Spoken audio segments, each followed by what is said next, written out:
সুপ্রিয় দর্শক আসসালামু আলাইকুম। এইমাত্র আংশিক প্রজ্ঞাপন জারি ও ২ ধাপে নবম পে স্কেল বাস্তবায়ন, শতভাগ পেনশনসহ পূর্ণাঙ্গ তালিকা প্রকাশ করলেন তারেক রহমান। আংশিক আকারে প্রজ্ঞাপন জারি ও ২ ধাপে কার্যকর নবম জাতীয় বেতন স্কেল। দেশের অর্থনৈতিক অবস্থা বিবেচনায় রেখে ধাপে ধাপে বেতন বৃদ্ধির অনুমোদন দিয়েছেন প্রধানমন্ত্রী তারেক রহমান। এছাড়াও অর্থমন্ত্রী আমির খসরু একই সঙ্গে বাজেট বরাদ্দের বিষয়গুলো নিয়ে আলোচনা করার পর এই বিষয়টি চূড়ান্তভাবে নির্বাচিত হয়। আজ সকাল ৯ ঘটিকায় একটি বৈঠক অনুষ্ঠিত হয়েছে। এই বৈঠকে প্রধানমন্ত্রী তারেক রহমান সভাপতিত্ব করেছেন।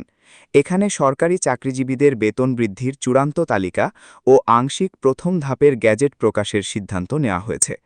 তারেক রহমান ও অর্থমন্ত্রী আজ গ্যাজেট প্রকাশে পর্যালোচনা কমিটি তাদের রিপোর্ট গ্যাজেটের বিষয়টি সংযোজন করেছেন। কেননা প্রধানমন্ত্রী যেভাবে কার্যক্রম বাস্তবায়নের সিদ্ধান্ত কথা জানিয়েছেন, ঠিক একই পদ্ধতি অনুসরণ করে সকল দায়িত্ব বাস্তবায়ন করার নতুন সিদ্ধান্ত নিয়েছেন সংশ্লিষ্ট কর্তৃপক্ষ। পে কমিশনের সঙ্গে সংশ্লিষ্ট যারা আছেন তারা সবাই নবম জাতীয় বেতন স্কেল বাস্তবায়নের গুরুত্বপূর্ণ সিদ্ধান্তের কথাগুলো স্পষ্টভাবে তুলে ধরেন। আজকের বৈঠকে অর্থমন্ত্রী উপস্থিত থাকায় তিনি আংশিক ৬০,০০০ কোটি টাকা বাজেট বরাদ্দের বিষয়টি সম্পর্কে ইতিবাচক ধারণা দেন। তিনি বলেন, অর্থমন্ত্রীর নির্দেশনায় আমরা বাজেট বরাদ্দসহ সকল কার্যক্রম বাস্তবায়নের লক্ষ্যে কাজ করে যাচ্ছি। যেহেতু বর্তমান দেশের অর্থনৈতিক অবস্থা খুব একটা উন্নত নয়, তাই পূর্ণাঙ্গভাবে বেতন বৃদ্ধি না করে শুধুমাত্র আংশিক আকারে সরকারি চাকরিজীবীদের বেতন বৃদ্ধি করা হলো। ভিডিওটির এই মুহূর্ত পর্যন্ত এসেও যারা এখনও চ্যানেলটি সাবস্ক্রাইব করেননি তারা অবশ্যই সাবস্ক্রাইব করুন, যেহেতু আজ প্রথম ধাপের বেতন বৃদ্ধির অনুমোদন দেওয়া হয়েছে। তাই দ্বিতীয় ধাপ কবে থেকে শুরু হবে সেই বিষয়টি নিয়ে অর্থ মন্ত্রণালয় ও প্রধানমন্ত্রী তারেক রহমান অভ্যন্তরীণভাবে একটি বৈঠক করেছেন। তারা উভয়ে বৈঠক করার পর পর্যালোচনা কমিটি ও পে কমিশনের চেয়ারম্যানের সঙ্গে গুরুত্বপূর্ণ আলোচনা করেন। আলোচনায় দ্বিতীয় বেতন কাঠামোর চূড়ান্ত অনুমোদনের বিষয়গুলো নিয়ে বিশেষ পদক্ষেপের কথা জানান সংশ্লিষ্ট কর্তৃপক্ষ। প্রধানমন্ত্রী বলেন, আমরা যথাযথভাবে সকল কার্যক্রম বাস্তবায়নের লক্ষ্যে যে পদক্ষেপগুলো গ্রহণ করেছি সেখানে কর্মচারীদের দীর্ঘদিনের প্রত্যেকটি দাবি বাস্তবায়ন করা না হলেও গুরুত্বপূর্ণ প্রয়োজনীয় দাবিগুলো বাস্তবায়নের সিদ্ধান্ত গৃহীত হয়েছে।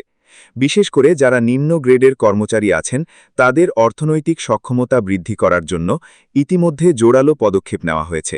যেখানে পূর্বের সকল ধরনের ভাতা পুনরায় চালু করা সহ দীর্ঘদিনের আর্থিক যত জটিলতা আছে সকল জটিলতা কাটিয়ে ওঠার জন্য গভীরভাবে কাজ চালিয়ে যাচ্ছেন অর্থ মন্ত্রণালয় কর্তৃপক্ষ।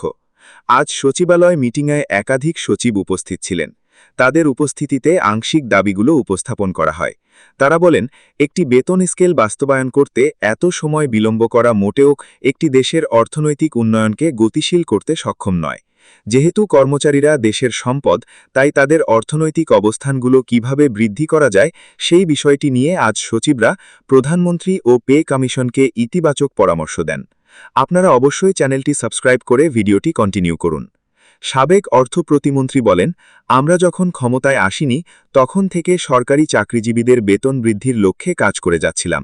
তাই আমাদের সিদ্ধান্তগুলো বাংলাদেশের ২৪ লক্ষ সরকারি চাকরিজীবীদের অর্থনৈতিক গতিশীলতাকে ত্বরান্বিত করবে। এটা স্বাভাবিক একটি প্রক্রিয়া। বিশেষ করে যারা কর্মচারী আছেন তাদেরকে প্রতিশ্রুতি দিয়েছিলাম, আগামী নির্বাচনে বিএনপি সরকার আসলে সরকারি চাকরিজীবীদের সকল দাবি পুঙ্খানুপুঙ্খভাবে বাস্তবায়ন করা হবে, যার ফলস্বরূপে শেষ পর্যন্ত নবম জাতীয় বেতন স্কেল বাস্তবায়নের চূড়ান্ত সিদ্ধান্ত গৃহীত হয়েছে। কর্মচারীদের অর্থনৈতিক অবস্থানকে শক্তিশালী করার লক্ষ্যে ধাপে ধাপে বেতন বৃদ্ধির বিষয়টিকে অনেকেই সমর্থন না জানালেও বর্তমান দেশের অর্থনৈতিক অবস্থানকে বিবেচনায় রেখে সিদ্ধান্ত নেওয়া হয়েছে বলে জানিয়েছে পে কমিশন। তবে অর্থ মন্ত্রণালয় কর্তৃপক্ষ থেকে জানিয়েছে, এযাবৎকাল পর্যন্ত বাংলাদেশের দীর্ঘ প্রত্যাশিত সকল সুযোগ সুবিধা বাস্তবায়নের জন্য সরকারি চাকরিজীবীদেরকে কঠোর আন্দোলন করতে হয়েছে।